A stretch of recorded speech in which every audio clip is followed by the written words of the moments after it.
Hello everybody, and welcome to Sustainable Blacksburg's Lunch and Learn event. I'm Vivajata, and I will be the moderator for today's discussion. So we have a host of members from the community who are here to talk about the different shared resources that are available. So making use of these resources is a great way to build community, especially during a pandemic like this, in which a lot of us may be experiencing social isolation. I know I have to some extent. So we have a lot of these resources in Blacksburg that make it a very special place to live in and making us all feel connected. So during the session, we hope you all discover or learn about at least one resource that you didn't know of before and continue to engage with the community. So to start off, we'll start off with the community gardens. It is spearheaded by Jenny, but unfortunately she wasn't able to make it today, but she really wanted to share about the community gardens with everyone here. So I'd be kind of narrating what she wanted to tell you. So we'll get started with that. The community gardens is spearheaded by the Live, Work, Eat, Gather organization, which is a nonprofit based in the New River Valley of Virginia. They're a highly adaptive organization responding to the needs of the community by fostering food-based small business development, enhancing community vibrancy, and increasing food security. The community garden program became a part of Live, Work, Eat, Gather in 2019. But a lineage of our community gardens has been a part of this community since the 1970s. So the flagship Hale Community Garden is a 5-acre site on a land previously owned by Arlene Hale Lambert and since donated to the town of Blacksburg. So there are 3 community gardens in the town, and they're available with deer fencing, water access, and gardening guidance. So the long-range vision is to have a community with a robust network of gardens so that anyone who wants to grow some of their own food would have access to the land, tools, and knowledge to do so. And in 2000, later this spring, Live, Work, Eat, Gather will be opening its 3rd community garden site. So that brings the total of about 100 plots rented to the community members for food production. So the Hale Garden is the flagship one, and it has about 65 to 70 plots, and it has a diverse set of gardeners from around the world. So making it a very remarkable place to see a huge variety of vegetables and some astounding organic vegetables production talent at work. Last year, the Wong Community Garden was started in the center of the town's Wong Park, and the garden there has 15 plots, water access, and deer fencing. The 3rd one is opening in spring 2021 with 15 community plots, and it serves on the south end of the town.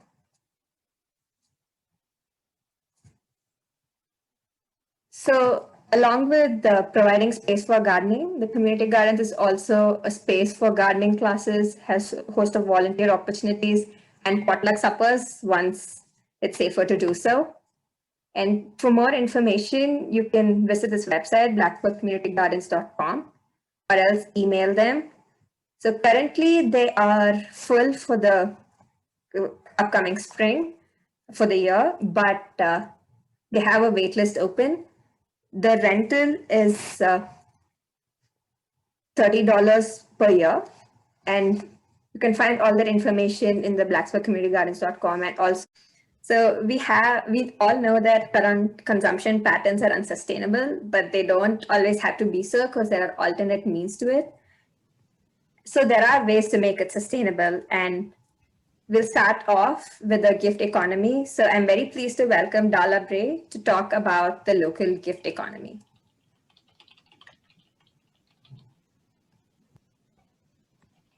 Okay, can you hear me? Glad to be here today. So what is Buy Nothing? It's actually a social movement. It was started by 2 friends in Washington State in 2013.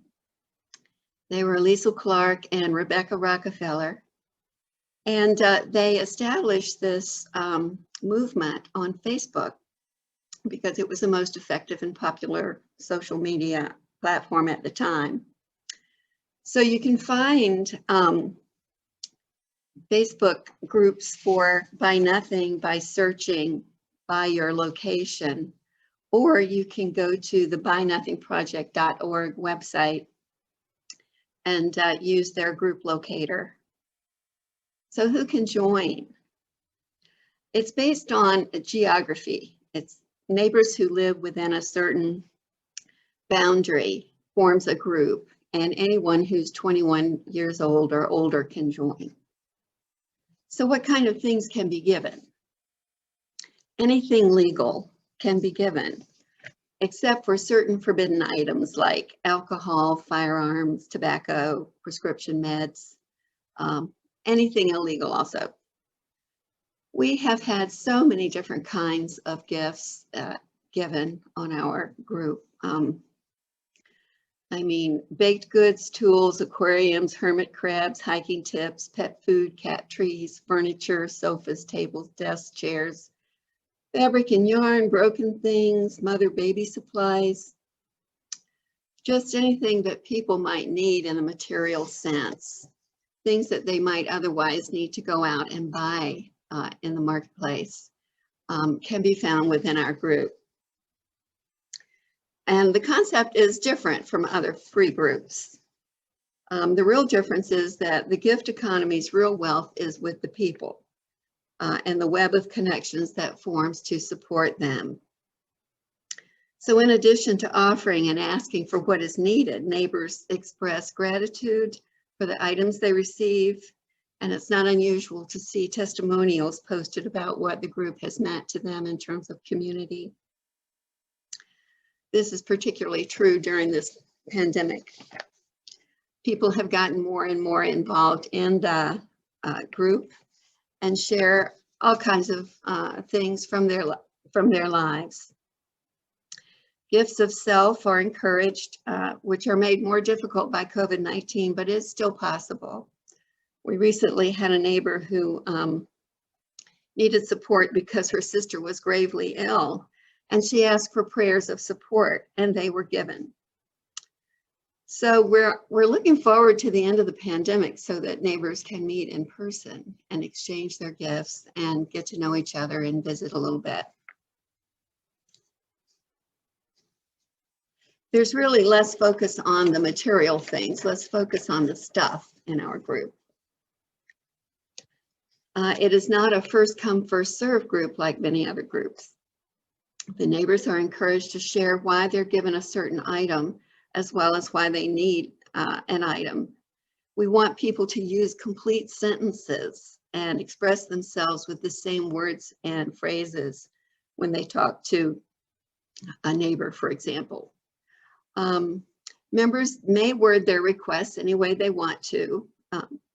We're not word Nazis in our group, but often the one word responses like interested or want or me don't result in a successful request, and they don't result in creating deeper connections between neighbors. This gift economy is based around the idea of abundance, that all have something to give. All have gifts and needs that can be satisfied in the gift economy versus the cash economy, which for many people represents scarcity. There's a limited amount of goods, a limited amount of money. So rather than taking the traditional approach of providing charity, we assume there are no haves and have-nots, no benefactors and beneficiaries. There's an openness and vulnerability in sharing that we have a need that is unmet. It's important that we have a safe and brave space in which to express those needs. This openness leads to deeper connections between people who come together in community. Hopefully, it removes some of the shame that is sometimes felt when admitting that we cannot do it all by ourselves. So one of the unique aspects of the gift economy is that we are undergirded by a community agreement. The agreement begins with the golden rule and promises to be inclusive and make room for people to express themselves without threats, harassment, hate speech, or judgment. We want our neighbors to be free to be themselves, but we encourage people to be mindful of the impact of their words, not just their intent. There's so much potential for deep division around our differences. So we encourage members to learn about each other's differences and appreciate them. The current status of our local Buy Nothing group, by the way, there are 30 nations around the world that have Buy Nothing groups. Our current local group, Buy Nothing Blacksburg, Virginia, has about 1,000 members right now. And I guess this has occurred within about 2 years. I took over the group, about a very small, limited group for South Main Street about 2 years ago. It had about 30 members.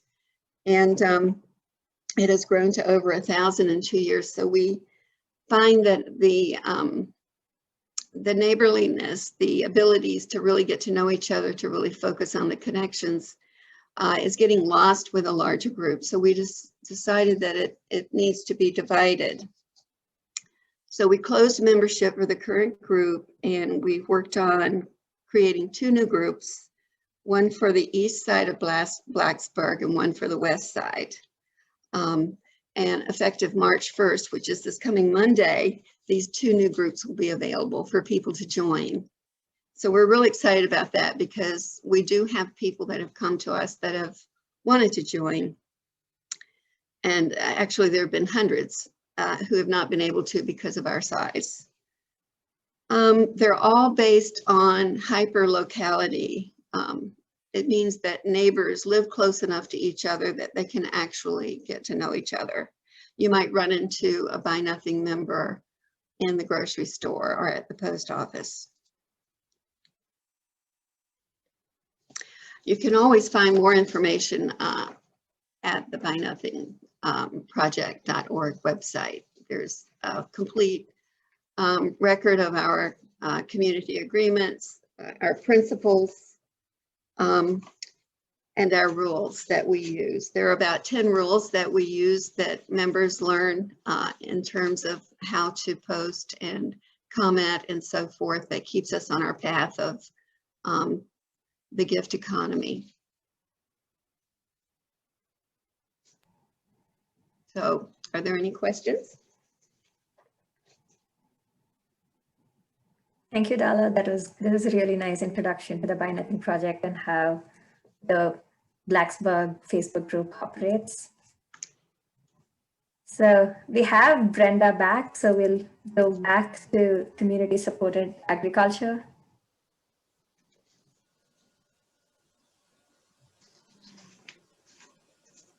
Okay, so hopefully you can hear me. I apologize for my internet issues, and I apologize if I have them again, but I'll try and do this real fast. If you want to go to the next slide. Community-supported agriculture is about getting to know your farmer and forming a relationship with them. It's a way for individuals to buy local seasonal food directly from a farmer. Essentially, you buy a share of what the farmer is going to produce, typically around this time. So right now is the time to act.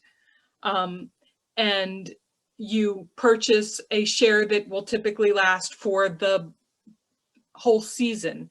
And in return for that purchase, you'll get a share of what the farmer grows or produces. And we have a number of different CSAs in this area that address a number of different kinds of production, but I'll get to that in a little bit. Generally, benefits to doing this are, first of all, to the farmer, that they get payment now when they need the money, when they are not getting cash flow in from sales, but are burdened by purchasing and starting up the season with seeds and supplies and things. In addition to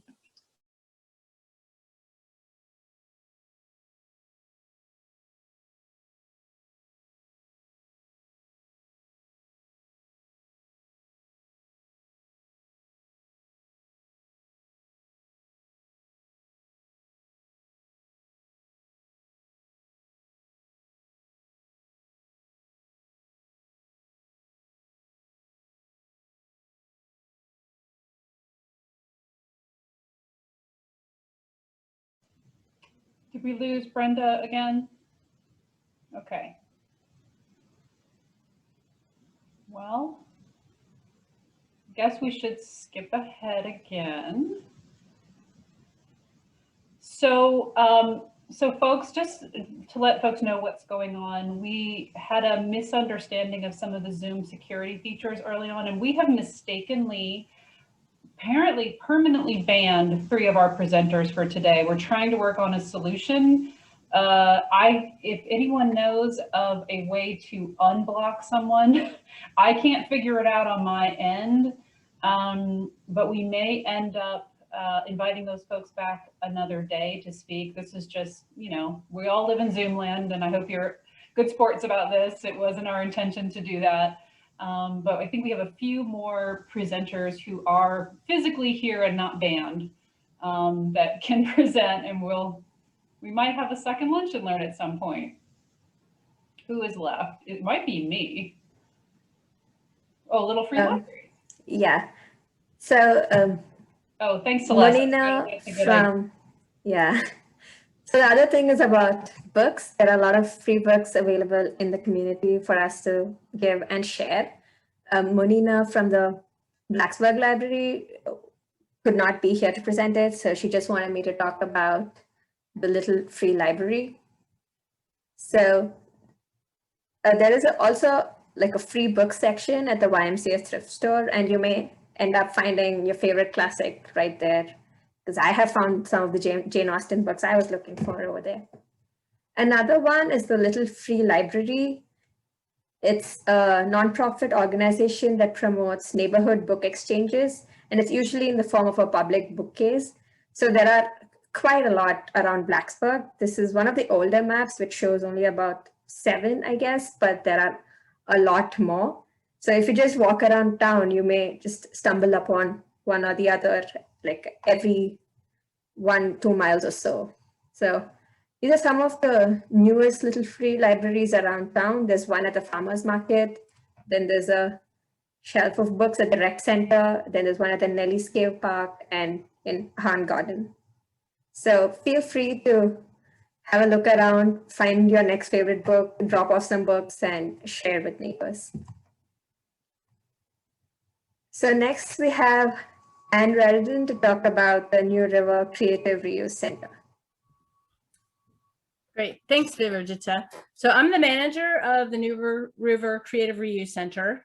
We collect items that might otherwise go to waste and make them available to teachers and nonprofits at no cost. By reusing these items, it also reduces the need for new items. We're keeping them out of the landfill, even though they'll probably end up there eventually. But the big benefit really is the not needing the new materials. But I've also learned from the teachers that have been accessing this resource is that it actually provides better learning opportunities for children. Using open-ended materials, it makes them much more creative, they learn much better. And so actually part of the curriculum for early childhood education is actually using these unconventional materials. And of course, a big benefit is that it's saving our local educators money. I've had some teachers tell me that they've had no budget this year for supplies. So if you could go to the next one. So to access it, because of COVID, I'm only taking appointments. So I'm not having multiple people there at the same time. I had before that been doing some open hours. Also only taking donations by appointment as well. Previously we were we're located in a storage area of Wonder Universe, the children's museum at the mall in Christiansburg. And pre-COVID, people could drop off their donations at the front desk. And I'm asking people not to do that now, just so that the museum isn't having to deal with that, and we're not having people come through their space. So I actually usually have people come through, because we're in the back near the service area, we're having people come through the service area. So you can see here some of the items that we accept on our Facebook page. We have a list. Plastic bottle caps are actually really popular. Nature magazines, fabric, yarn, baby food jars, corks, CDs, oatmeal containers, lots of things that would be cast off. We do take leftover craft supplies too, but mostly we're taking things that wouldn't be sold somewhere else. And we're actually one of only a handful of creative reuse centers in Virginia. And as far as I can tell, we're pretty unique in the fact that our supplies are made available for free to teachers and nonprofits. We don't have any paying customers. And we're able to do that actually thanks to having free space, first at Fieldstone United Methodist Church and now to the Children's Museum. And a benefit to the Children's Museum is that they also are able to have free access to our supplies right there on site. And the labor is all volunteer also. So that's how we're able to do it. And one other thing, as far as COVID, like I said, we are still operating on a limited basis. Things are kind of automatically quarantined because there's not that much activity through there. And anyone coming in has to wear a mask, and we keep our distance. But anyway, you can donate if you check out the list on the Facebook page to see some of the things we're looking for. We accept a lot of other different things. I appreciate if somebody messages me if they have a question about something that's not on our list. And if you know teachers or nonprofits who can make use of the resources, please let them know about it. So thank you. Yeah, next we'll hear from Carol. She's going to talk about a lot of service opportunities in and around Blacksburg. Great. Thanks, Virginia. And just so folks know, I did try one last ditch thing. I think I may have sent them a link and unblocked our presenters. It was a bit of a Hail Mary pass, so we'll see if it works. But, you know, these things happen. This is just the world we live in. And, you know, if folks who probably don't know, we had a really upsetting and traumatizing event during Sustainability Week last fall where we got Zoom bombed. And it's made us really very edgy and careful about security. We just got a little more vigilant than we needed to be for this event. So yeah, I hope you all understand. So yeah, I'm the sustainability manager for the town of Blacksburg, and I'm also just a really avid community volunteer. And some of the things that I volunteer with are also kind of fall within this category of shared community resources. Next slide. So one of the ones I want to talk to you about is something that I helped get off the ground several years ago. I forget when our first one was, but this was really an outgrowth of the TimeBank. I'm going to talk about that next. But this is the Repair Cafe. And, you know, as Anne was saying, COVID has caused us to scale back. And in fact, we really just aren't holding these right now. But I wanted to present on this because we have typically held them twice a year, in the spring and in the fall. And it is our hope that as the vaccine becomes more widely available in the community, we will get to that point of herd immunity and actually be able to hold a fall repair cafe again. The way it works is, So the way it works is we partner with the TimeBank as well as the Habitat for Humanity Restore. They provide the site for us. And we typically have 6 or 7 stations, and we pull from the community. We pull volunteers who have skills in these areas, from Sewing mending, I have typically headed up the sewing mending station where we have 6 or 7 folks in the community who bring their sewing machines, and folks just bring their mending and we work on it. We also have, as you can see, furniture repair, small appliance and lamp repair is very popular, as is the hand tool repair and sharpening, and these other elements. But I also want to note that one really cool element of the Repair Cafe is we also try to help build the demand for professional repair persons. So when someone comes to the Repair Cafe and they have something that looks like it's going to need a little more work, our line is generally, if something takes around 15 to 20 minutes for one of our volunteers to fix, we'll take it on. If it looks like it's a bigger job, we have the names of local repair persons in these fields that we send that person to say, you know, this is a bigger job, but we want to move away from a throwaway culture. So we also want to enable folks to be able to actually make a living repairing things rather than just throwing them out and having that throwaway mentality. And Ellen Stewart, who's a colleague of mine, is the point person for that. If you are interested in volunteering or just, you know, we can put you on the list and we'll give you a heads up when we're gonna, hopefully, fingers crossed, have our fall Repair Cafe. Next slide. So similarly, the New River Valley TimeBank is something that I helped get established several years ago. This emerged out of a desire to really, we have a regional aging in place leadership team, and we saw that older adults in our region really might not need to live in assisted living, but might need some additional help. So this emerged out of that perceived need in our community. And we conceived of it as a way for maybe newly retired folks just to help some of their older neighbors. And then we quickly pivoted to realize kind of everybody needs this. So to expand the idea of neighbors helping neighbors, what if we had a network of neighbors helping neighbors across the whole region? We do a lot of partnership with local nonprofits.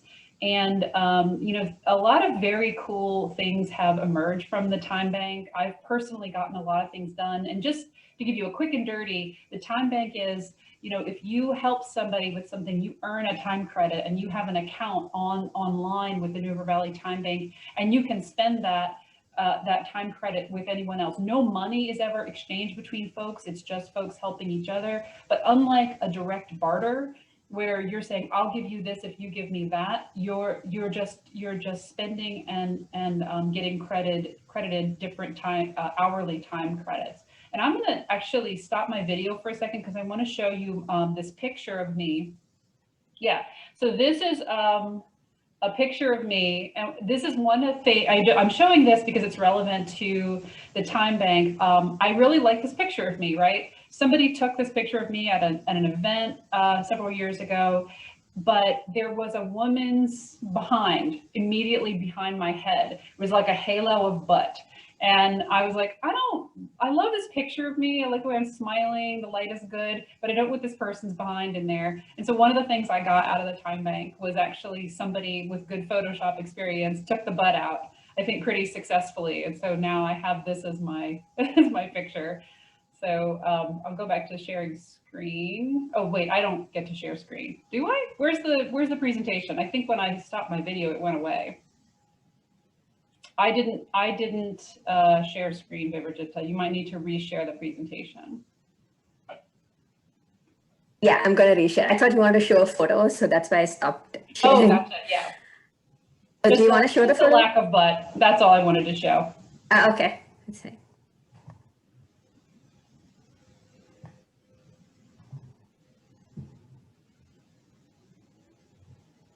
Okay, and the last thing I wanted to present on, this is another thing that actually I didn't help establish this, a good friend of mine did several years ago, is the New River Valley Bike Kitchen. And we are on modified approach right now due to COVID. We have a really small space, but we take bikes in that are donated from the community. And we have a team of pretty dedicated volunteers that work on them, mostly on Saturdays, but also, you know, as needed, to get bikes back out into the community for folks who are transportation insecure. We've got some long partnerships with community services, the New River Valley Reentry Council with helps with recently incarcerated folks. We've also worked pretty closely with the Blacksburg Refugee Partnership when those families arrived here in Blacksburg, I guess around 2017, 2018. A lot of them didn't have transportation, and so this was a long-standing partnership with those families. And again, if you know of folks in need who need a bike, we're very happy to work with them and help them get on a bike that's going to meet their needs. So Beth Lohman and her email is there. She's the contact person for that. So with that, I might be the last presenter. Let me make sure that my last ditch effort, no, we still have composting. Yeah, I was unsuccessful in getting our presenters back online, so we'll have them back again. So one last thing we're having for today is about composting, because I know there were several questions about those who wanted to make sure that the organic waste didn't go to the landfill and we better made use of in the community itself. So shared composting is one option we have here in Blacksburg. So we actually had an event on this lunch and learn event way back in November, but this is just to show how you can compost with your neighbors. So ShareWaste is a website which networks hosts of those who have composting to those who want to compost. So this is basically a way to meet your neighbors and to recycle the organic waste and then help them grow plants and vegetables. So here, it's really easy to do. All you have to do is just sign up either as a donor or a host on sharewaste.com. And if you see in Blacksburg, there are actually quite a few around. So you may find one that's closest to where you live so that you can drop off your compost to your host for composting. But yeah, we're pretty much done for now because we didn't have few of our participants able to join us. But if you have any questions to those who are already here, you may please ask.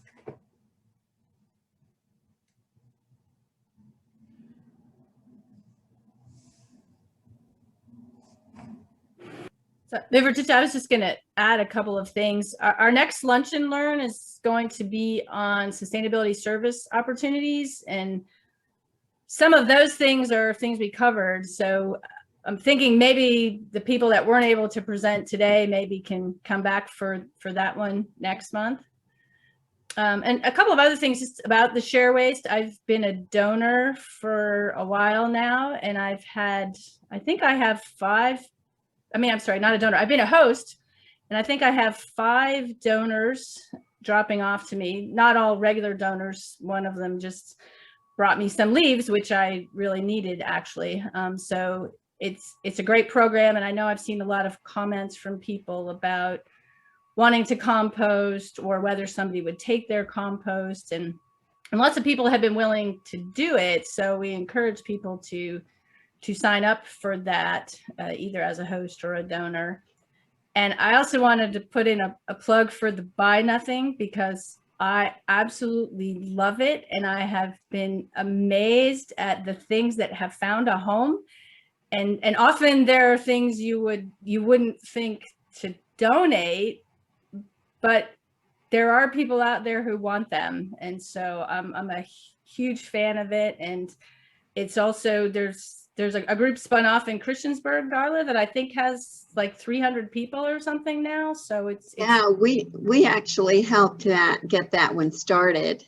We had so many people from Christiansburg that wanted to join us, and we just were so frustrated because they didn't have anywhere to go. So I kept begging everybody who would come and ask, won't you start one? I'll help you, you know. And so we did. We got them started, and we gave them a list of about 100 names of people who had, and that wasn't all of them, but I had started saving them because I kept wishing, you know. And so they got started, and they're just doing great, and we're just loving it. Radford has one. There are several in Floyd.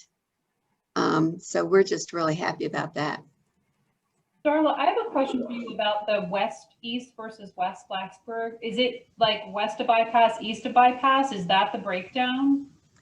Well, it's actually Main Street. And when we started thinking about dividing, one of the things that also undergirds this movement is social justice. And so when we're thinking about dividing into groups, we wanted to make sure that we had representation of people. And Blacksburg doesn't have a lot of diversity in terms of its permanent residences. And so I started looking at things, of course, like economic differences. And we found that if we did a north-south split, we would isolate probably the most wealthy people at the north end of town and leave out, and there's actually a $20,000 a year difference in the average median income of north and south. I was shocked to hear that. So we did the east-west, and it's going to be divided by Main Street until it gets up to the bypass, and then it'll curve where it meets the bypass. It'll curve with the bypass until it ends at its border, and down south it'll end where it meets North Franklin. Perfect. Okay. Thank you for that.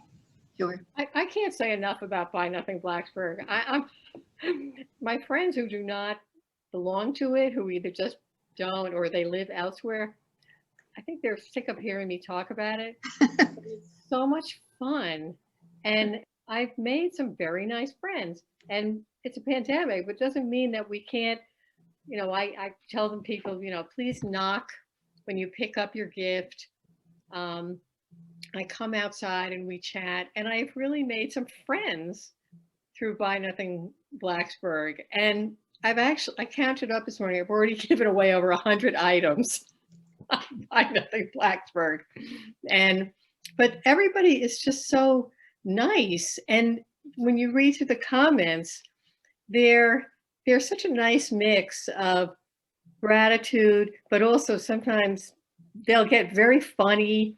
People will start these hilarious comments on an item or on something, and you start to have these connections with all these different people. You start to know the people who are on it. You get a sense of their personality, because of the things they post, the things they give away or the things that they ask for, and just the nature of the comments. And it really is achieving its goal of forging community.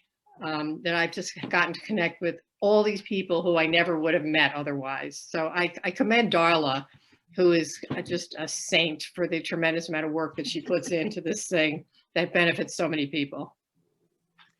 Well, if I can just report, we have in a 28-day period, we had like 1,700 posts and comment requests. As far as interactions and all the likes and dislikes and acts and everything, it's thousands and thousands of people that interact on that page. They come and read it. They might ask for something. They might not. They might just comment. And it's very funny sometimes, like Ellen said. Ellen is extremely funny. And so I just want to thank you, Ellen, for bringing humor and lightness, because we really need that right now. Mm-hmm. I would, yes, definitely agree with that. I was wondering about the Virginia Tech students, and I know I saw something recently that they have a sale or free page or something like that, but it does seem like it would be good for them to have like their own group like this. And I just wondered if something like that existed, if we should, try to get the word out if there is. Well, our group is limited in the students by the age limit of 21. You have to be an adult. But there are, I want to call them non-proprietary groups that do not buy into the entire Buy Nothing rule set. And they are free to make their own rules. And something like that could work for students. They could develop their own rules. They could use the Buy Nothing platform as a shell around which to build their group, and they could make the changes that are appropriate for students.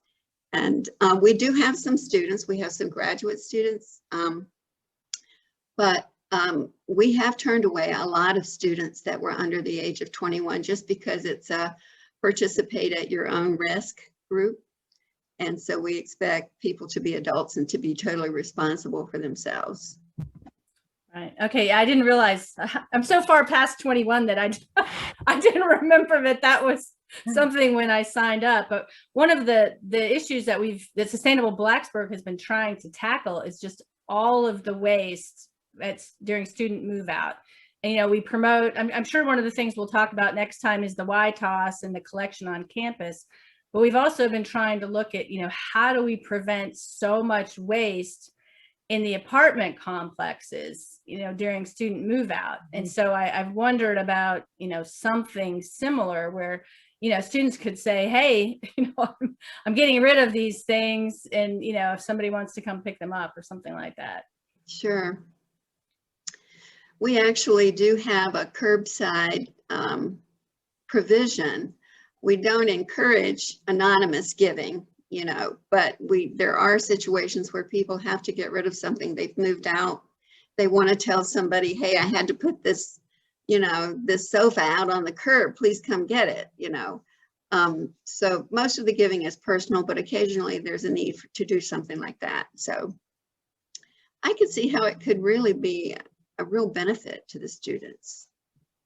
Right. I was thinking that, so that's why I was wondering. I know I've used the Craigslist free page for things I wanted to put out at the curb, and they've disappeared pretty quickly, but Yeah, you know, not everybody, you know, bothers to do that. But anyway, we are looking at a number of different ways to try to, even just some signage to try to encourage people not to just throw everything away and to look for some other options, you know, donating it or giving it away or whatever.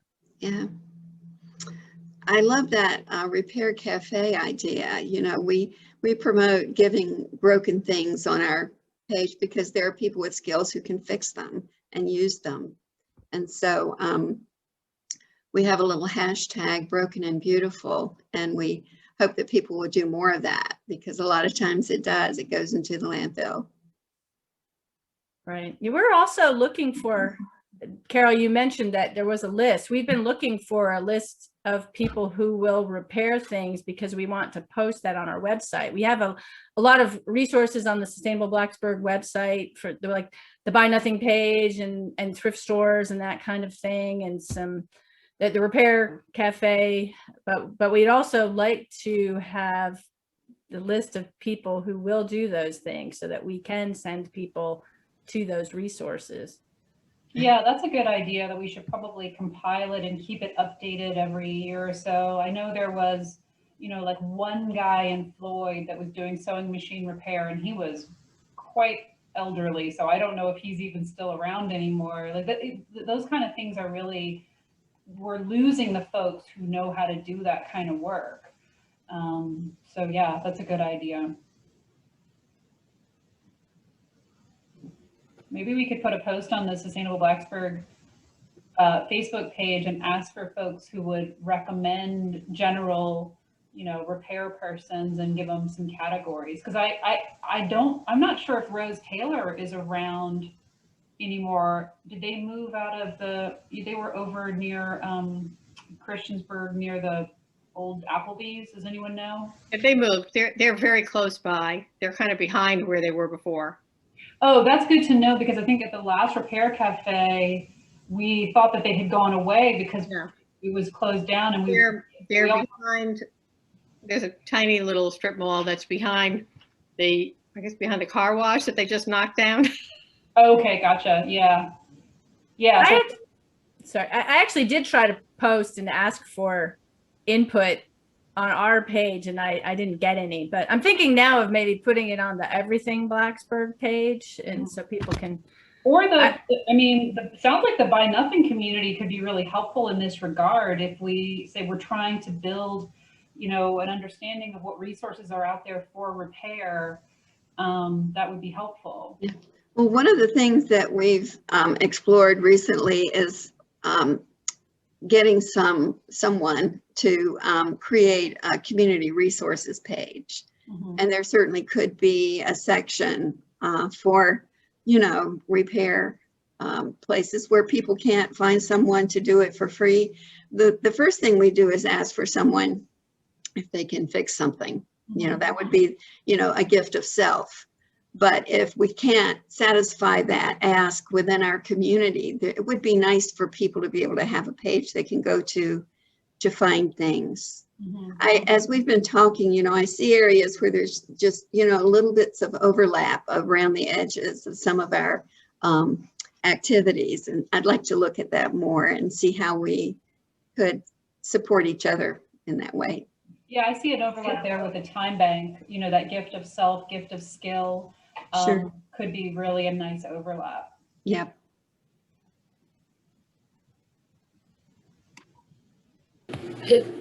Sorry, I just wanted to chime in. I am here because I saw through the Environmental Coalition, we received an email. So I'm a student member in the Environmental Coalition at Virginia Tech, as well as a club called for VT Give. So I think even though the students are not permanent residents here, I know a lot of students in the clubs that I'm in are like really interested in genuinely helping the community and finding service opportunities and things of that nature. So I would just say, I would love to share their emails. And that way, when like the next Lunch and Learn, I can actually speak now in those clubs to say like, this is something we should really attend, because I have loved just being a part of this and hearing all the different things. And it's really, really good information. And I don't think, or even having somebody come and speak at one of our meetups, we're always like really happy to have speakers come in and share any opportunities for giving and helping and things. So I definitely think that some of the student body could partake in a lot of these things and would love to.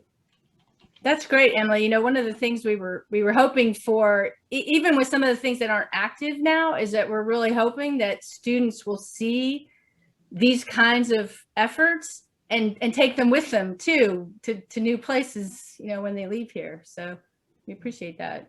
Emily, I just put my email in the chat. If you want to connect with me too, I'd be happy to to present virtually or in person or whatever y'all are doing right now. Yeah.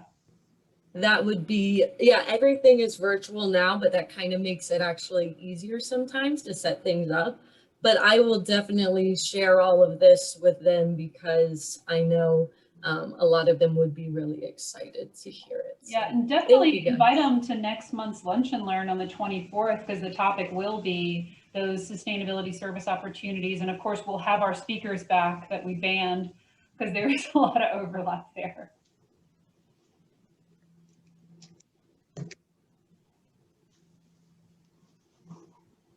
Any more questions from the audience, or just takeaways, ahas?